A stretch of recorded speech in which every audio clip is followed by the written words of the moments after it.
สมาชิกสภาแห่งชาติได้ประกอบคำคิดคำเห็นเข้าใส่บทรายงานการเคลื่อนไหวเวียกงาน5ปีที่ทางแผนการ5ปีต่อหน้าของศาลประชาชนสูงสุดและองค์การอัยการประชาชนสูงสุดพร้อมทางได้เสนอให้แก่2องค์การดังกล่าวสืบต่อเอาใจใส่ในการแก้ไขคดีให้มีประสิทธิผลสูงขึ้น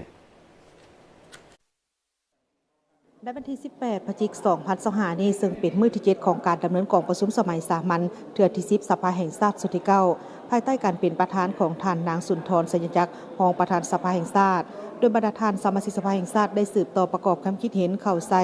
บทรายงานการเคลื่อนไหวเวียกงาน 5 ปี และทิศทางแผนการใน 5 ปีต่อหน้าของศาลประชาชนสูงสุดและองค์การอัยการประชาชนสูงสุดโดยรวมการประกอบความคิดเห็นก็ได้สมเสยต่อกับทั้ง2องค์การดังกล่าวนี้ที่ได้เอาใจใส่เข้าในการจัดตั้งปฏิบัติเวียกงานของตนโดยเฉพาะในการพิจารณาและดำเนินการตัดสินคดีและยังมีบางเวียกงานในการค้นคว้าคดีเห็นว่ายังบ่ทันได้ดีเท่าที่ควรต่อกับเวียกงานดังกล่าวนี้ท่านนางสมเพียรวงศ์ไซ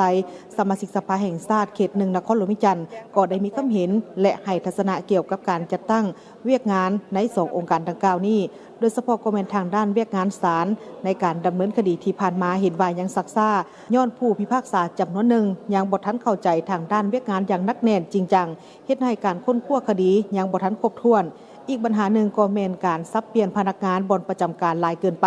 เฮ็ดให้การแก้ไขคดีมีความซักซ่าด้านหนึ่งแม่นย้อนงบประมาณยังบ่เพียงพอและปัญหาอื่นๆอีกถึงว่าพวกเราได้มีการปรับปรุงกลไกการดำเนินคดี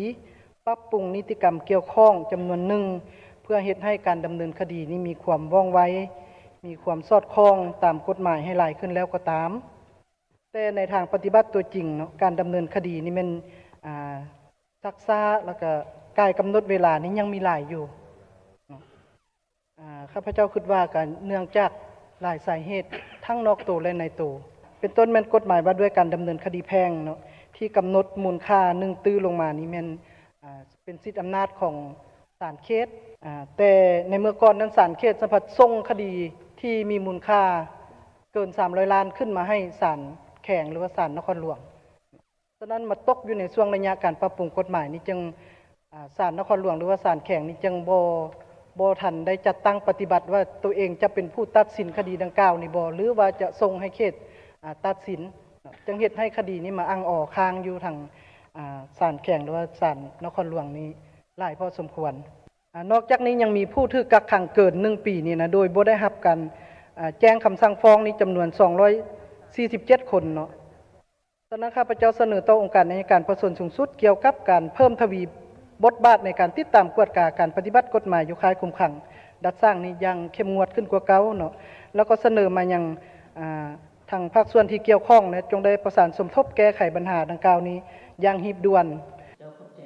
ต่อกับแผนการเคลื่อนไหวเวียกงานของทางองค์การอัยการประชาชนสูงสุดนั้นท่านสมไสศรีหาจักรสมาชิกสภาแห่งชาติเขต 15 แขวงจำปาสักก็ได้มีความเห็นและเสนอให้แก่องค์การดังกล่าวนี้ให้เพิ่มความเอาใจใส่เข้าในการติดตามกวดกาการแก้ไขคดีโดยเฉพาะแม่นคดีใหญ่ที่เกิดขึ้นอยู่ในขันท้องถิ่นผ่านมาเห็นว่ายังมีความยุ่งยากแก่ยาวขอให้เพิ่มความเอาใจใส่พร้อมกันนั้นก็เสนอการยกระดับพนักงานทางด้านผู้พิพากษาเติมอีกกฎหมายของพวกเฮานี่อยู่ในขอบเขตยุติธรรมบ่เฉพาะเนาะก็มีหลายฉบับพวกเฮาก็ได้สร้างพวกเฮาก็ได้มีการปรับปรุงตลอดเนาะแต่ว่าความรับรู้ของเฮาเนี่ยยังบ่ทันทวงทันกับการพัฒนาทางด้านกฎหมายเนาะซึ่งฉะนั้นจึงเฮ็ดให้การพิจารณาคดีของพวกเฮานี่เอิ้นว่ายังบ่ทันรับประกันทางด้านคุณภาพเนาะทางด้านคุณภาพจะเป็นต้นว่าสิแม่นว่าการเก็บกำข้อมูลหลักฐานบ่เนี่ยการสร้างสร้างตีราคาหลักฐานการนำใส่กฎหมายและอื่นๆนี่ก็ถือว่าพวกเฮายังบ่ทันสามารถที่จะจัดตั้งปฏิบัติได้ตามกฎหมายจังซั่นจึงเกิดมีกฎกันจึงเกิดมีหางเสียงจากสังคมอยู่บนว่าตัดสินถูกตามกฎหมายแต่บ่ถูกตามความจริงอันนี้ก็ยังมีอยู่เนาะดังนั้นจึงเสนอต่อทางเบื้องการนำของศาลประชาชนสูงสุดนี่จงได้พยายามเฮ็ดจังได๋คนนี้จะต้องได้เอาใจใส่ในการฝึกอบรมยกระดับให้แก่ผู้พิพากษาของเฮายกระดับ1มันยกระดับทางด้านวิชาเฉพาะ2นี่มันยกระดับทางด้านจรรยาบรรณจริยธรรมคือดังที่พวกเฮาได้บอกกัน